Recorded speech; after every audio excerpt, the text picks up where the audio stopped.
తెలివిలేని మూర్ఖులు దద్దమ్మలు కొంతమంది ఎవరైతే ఉంటారో వాళ్ళు ఉర్దూని ఒక మతం భాష కింద చిత్రీకరించే చిల్లర ప్రయత్నం చేస్తూ ఉన్నారు. స్వయంగా ప్రధానమంత్రి గారేమో ఉర్దూను ప్రమోట్ చేయడానికి కేంద్రంలో కూడా డబ్బులు మంజూరు చేస్తూ ఉన్నారు.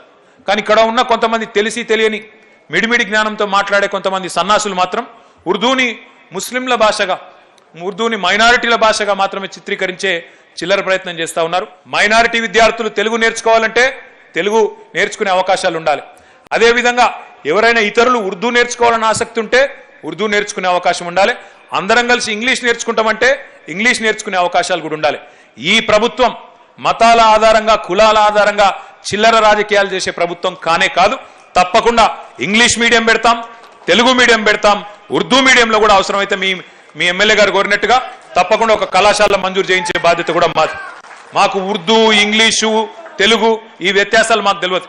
ఎవరు ఏ భాష నేర్చుకోవాలంటే నేర్చుకోవాలి, కుతూహలం ఉంటే వారికి అవకాశాలు కల్పించాల్సింది బాధ్యత ప్రభుత్వానికి. అందుకే నేను అక్కను కూడా కోరుతాను, గౌరవ ముఖ్యమంత్రి గారికి కూడా మేమందరం उर्दू है जिसका नाम हम ही जानते हैं दाग, हिंदुस्तान में धूम हमारी जुबां की है।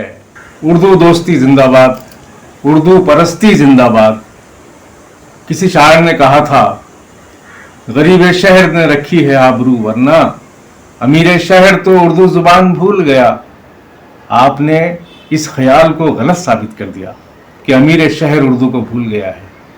मुझे तो लगता है कि बहुत दिन बाद किसी ने उर्दू की परी को आईने में उसका खूबसूरत चेहरा दिखाया है, वरना उर्दू जुबान तो आईना देखना ही भूल गई थी।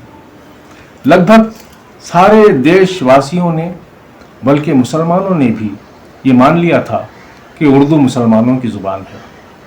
शुक्रिया आईना दिखाने का और ये कहने का कि उर्दू सिर्फ मुसलमानों की ज़ुबान नहीं बल्कि एक बैन कौमी ज़ुबान है।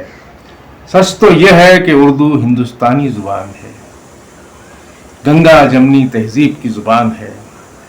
मैं आपको हज़ारों गैर मुस्लिम उर्दू कलमकारों के नाम गिना सकता हूँ। उर्दू फिक्शन का सबसे बड़ा नाम प्रेमचंद है, उर्दू फिक्शन का दूसरा बड़ा नाम कृष्णचंद्र है। बाकी सारे बड़े नाम इन दो नामों के बाद ही आते हैं।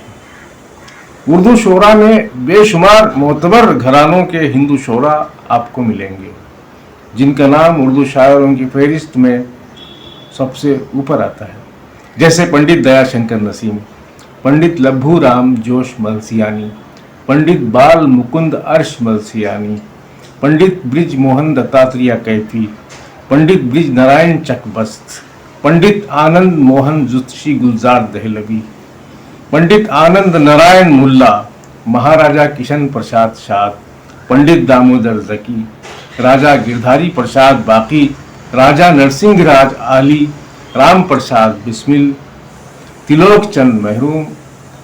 उर्दू के चाहने वालों में हम मुंशी नवल किशोर का नाम कभी फरामोश नहीं कर सकते। आज़ादी के बाद जिन गैर मुस्लिम कलमकारों ने उर्दू को परवान चढ़ाया, उनमें रघुपति सहाय, फिराक गोरखपुरी, कुंवर महेंद्र सिंह बेदी, राजेंद्र सिंह बेदी, जगन्नाथ आज़ाद, खुशतर गिरामी, मालिक राम, दत्त भारती, ज्ञान सिंह शातिर, आज़ाद गुलाटी, फिक्र तुनसवी, बलराज कोमल, कालिदास गुप्ता रजा, गुलशन नंदा, कृष्ण कुमार तूर, गोपीनाथ अम्न, बलराज मेनरा, सुरेंद्र प्रकाश, हरचरण चावला, अमृता प्रीतम, देवेंद्र ईसर, कृष्ण बिहारी नूर, शीनकाप निज़ाम, चंद्रभान ख्याल और ऐसे बेशुमार नाम हैं। इससे साबित होता है कि उर्दू किसी मखसूस फ़िरक़े या किसी मखसूस मज़हब की ज़ुबान नहीं है। ये तो एक मीठे पानी की विशाल नदी है जो नाम पूछे बगैर हर किसी को सैराब करती है, सबको सैराब करती है, सबकी प्यास बुझाती है। इसी तरह हिंदी ज़ुबान में भी अब्दुल रहीम खाने खाना यानी रहीमन और रस खान का जादू सर चढ़कर बोलता है। दर हकीकत उर्दू और हिंदी दोनों ज़ुबानें जुड़वा बहनों की तरह हैं, दोनों एक दूसरे के बगैर अधूरी हैं। आज कुछ फ़िरका परस्त ताकतें हिंदी ज़ुबान को हिंदुओं के साथ और उर्दू ज़ुबान को मुसलमानों के साथ मखसूस करना चाहती हैं। ये नामुमकिन है। क्योंकि जिस तरह उर्दू सारे मुसलमानों की मादरी जुबान नहीं है, उसी तरह हिंदी सारे हिंदुओं की मादरी जुबान नहीं है। हमारे देश के लिसानी खित्ते अपना मुस्तहकम इनफरादी तहजीबी पस मंज़र रखते हैं जिसे कोई बदल नहीं सकता। बंगाल में बंगाली, तमिलनाडु में तमिल, केरला में मलयालम और आंध्राई इलाकों में तेलुगु जुबान। इसी तरह हर खित्ते की अपनी एक लिसानी खुसूसियत है, खूबसूरती है। हिंदुस्तान अलग अलग भाषाओं और अलग अलग बोलियों का देश है, जिसमें 23 जुबानें मुख्तदरा हैसियत रखती हैं। हर जुबान की अपनी खुसूसियत है। हिंदुस्तान का यही हमारा लिसानी किरदार उसे दुनिया की दीगर तहजीबों में मुमताज़ करता है। ये जुबानें भांत भांत के रंगों से सजे हुए खुशबूदार फूलों की तरह हैं, जिनकी यकजाई से भारत की छवि एक गुलदस्ता बनकर उभरती है। आपसे इल्तिजा है कि इस गुलदस्ते के सारे फूलों को महकने दें। मैं उर्दू का बेटा हूँ, इसलिए उर्दू की बात करता हूँ। उर्दू के हुकूक की अदायगी का मुतालबा करता हूँ। उर्दू मीडियम स्कूल धड़ाधड़ बंद हो रहे हैं।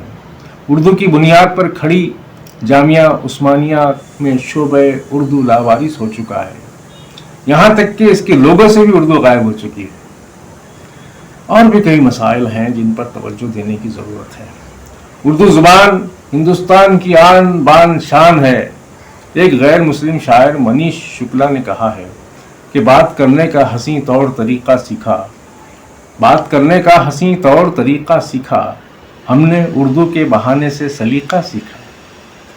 मैं फिर एक बार अरबाब मजाज से गुजारिश करता हूँ कि गंगा जमनी तहजीब के चरागों को जलने दें, सारी ज़ुबानों को फूलने फलने दें और पूरे हिंदुस्तान की स्कूलों में उर्दू को लाजमी निसाब के तौर पर शामिल करें। फिर देखें इस ज़मीन से कैसी खुशबूदार कोपलें फूटती हैं और एक ताज़ा दम नस्ल तिरंगा लहराते हुए सारे जहां से अच्छा हिंदुस्तान हमारा का तराना पढ़ते हुए हंसती मुस्कुराती इस अर्ज़े जन्नत निशा पर नमूदार होंगी।